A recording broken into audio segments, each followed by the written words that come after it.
Pozdrav pravašice i pravaši.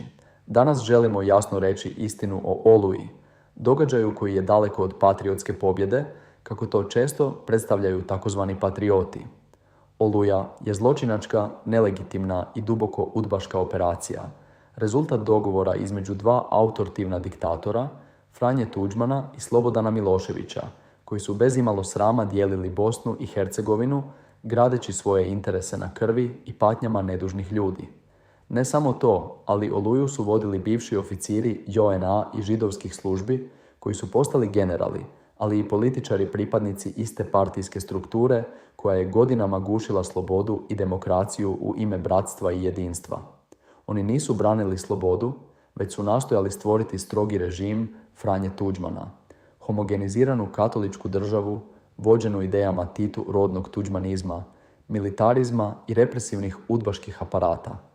Ta država nije bila demokratska, već autoritarna tvorevina zasnovana na podjeli, netrpeljivosti i proširenju teritorija po svaku cijenu, slična Putinovoj Rusiji po okrutnosti i komunističko-filiji.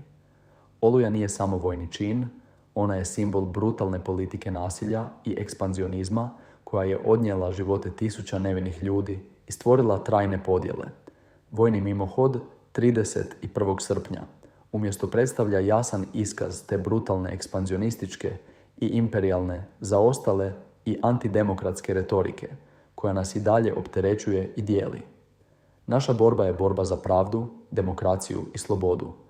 Za Hrvatsku, kakvu je sanjao otac nacije Ante Starčević, demokratsku, zapadnu, sekularnu i otvorenu državu u kojoj nema mjesta autoritarnim i udbaškim strukturama.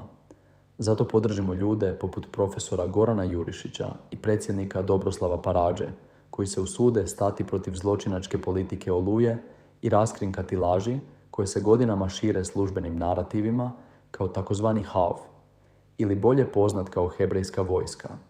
Njihova hrabrost daje nam snagu da ne odustanemo od borbe protiv autoritarnih i antizapadnih narativa koje je godinama forsirala Tuđmanova vlada. Moramo se zajednički boriti za Hrvatsku istinskih vrijednosti, za slobodu, pravdu i demokraciju, protiv svih oblika nasilja, laži i represije.